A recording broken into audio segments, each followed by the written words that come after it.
أعوذ بالله من الشيطان الرجيم. بسم الله الرحمن الرحيم.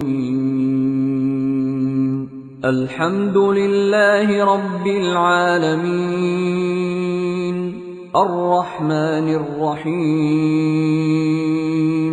مالك يوم الدين إياك نعبد وإياك نستعين اهدنا الصراط بسم الله الرحمن الرحيم يسألونك دوی تپوس کیتانا عن الانفال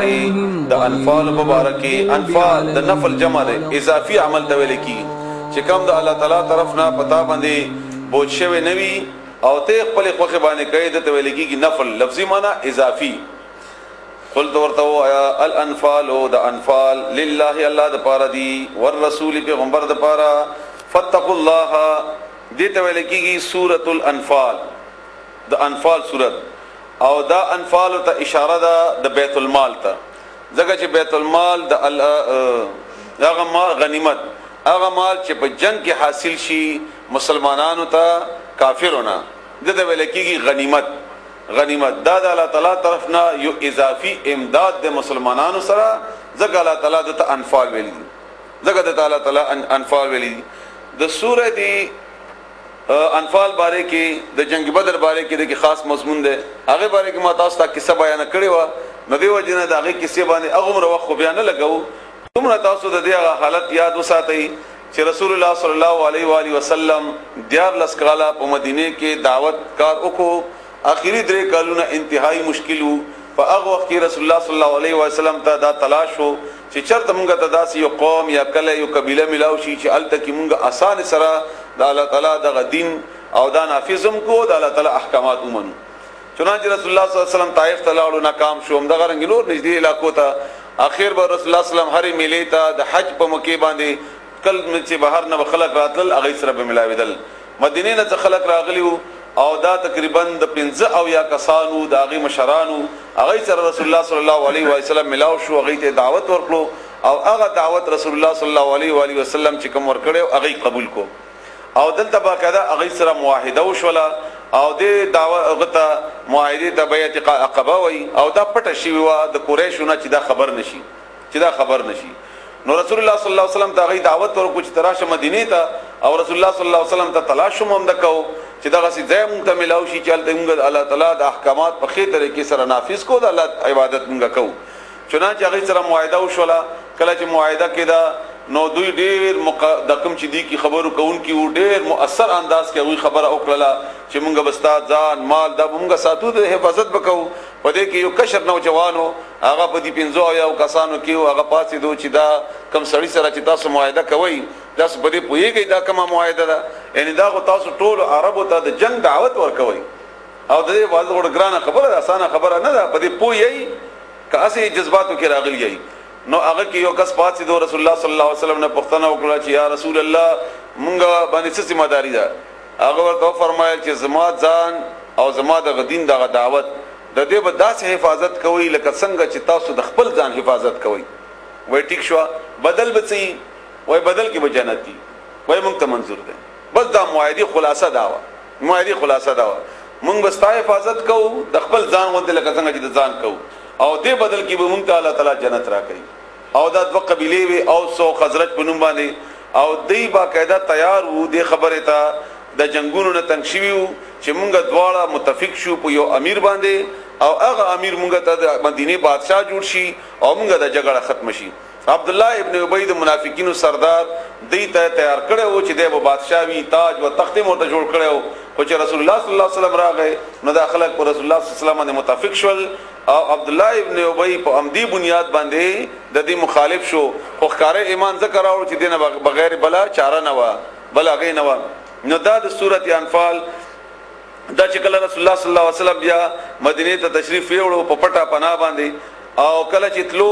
نو د دې ابو جهل اعلان کو چې کچا اونیو نو سل او خان باغت موږ انعام ورکو کافرو باقاعده د تلاش کو رسول الله صلی الله علیه وسلم د حکمت عملی په بنیاد باندې چې مدینه نه او نه مکه نه او ته نو سیده مدینه طرف تلا نړو بلکې خطه طرف تلاړو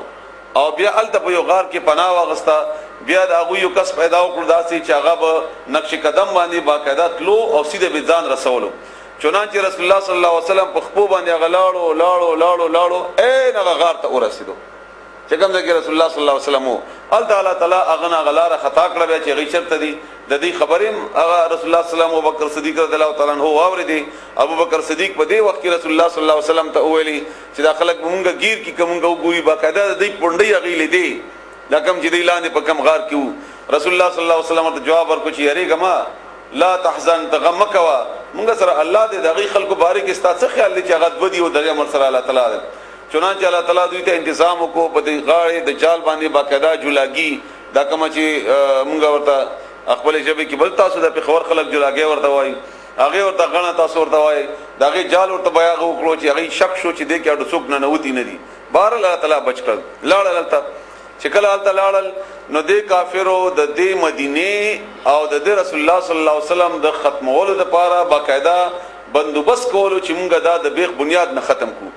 او عبد الله ابن ابي ته جواب واسطو د مکه سردارانو چې موږ نه تختیدلی کسان چې درغلي دي دا کسان تاسو مکه مدینه نه وباسئ نو کنه وباسئ نو موږ سره جنگ ته تیار شئ او تاسو یو بچي موږ قتل کو او تاسو خزي به موږ ویندي جوړی کو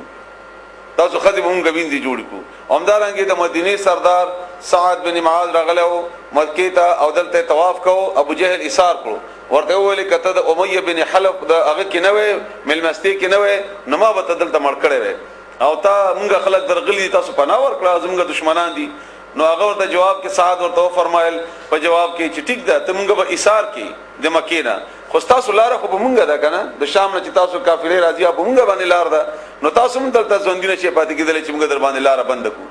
او بیا هم د کرانګي رسول الله صلی الله علیه و سلم مختلفو موقعو کې بدلې استولې شام نه بچ کوم لار په مدینه باندې تیرېدا اغل تب د مکی هغه تاجران هغه به ایثارول مال ته نه دی اغسته مړکړي هم نه دي خدا احساس ورکاو چې دلته باقاعده یو اسلامی حکومت شته او تاسو د دې په کې چې غلط یریږي نه تاسو نه خبر ده نه مکی ولا پدې یریدل چې دا غس یو حالت برازي بیا مکی ولا باقاعده تیارې وکړو 50 او خان هغه باقاعده مال نه ډکل د ابو سفیان په سربراهی کې او هغه د شام نه روان ول چې بدنی ته نږدې شول نو سیاره پیدا شو چې مسلمانان حمله پیونه کی چنانچه هغه کس واسطه ول مکی کې خلکو تیارې وکړو او ابو جهل په سربراهی کې 1000 کسان د رسول الله صلی الله علیه وسلم په مخالفت کې چې شپږ سوا باغی کې اس په صرف او د راغلل چې مونږه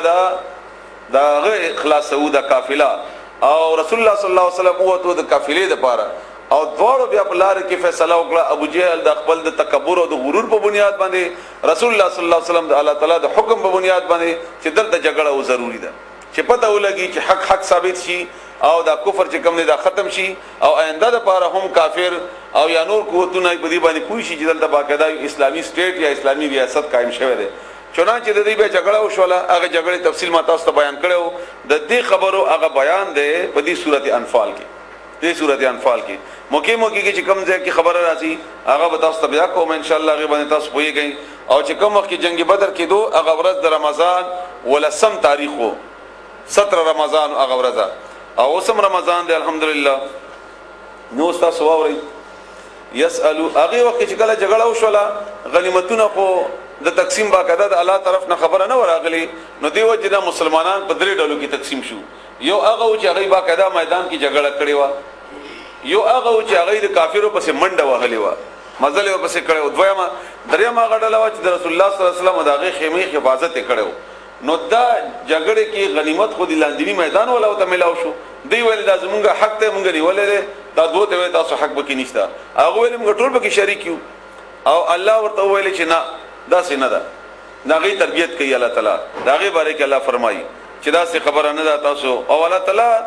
په دې جنگ باندې چې کم انداز کې تفسیر کوي په دې تاسو ځان پوي کوي دا داسې تفسیر نه کوي لکه څنګه زموږ جرنلان او غیره چې تا دا بهتري وکړه تا دا وکړه تا دا وکړه نه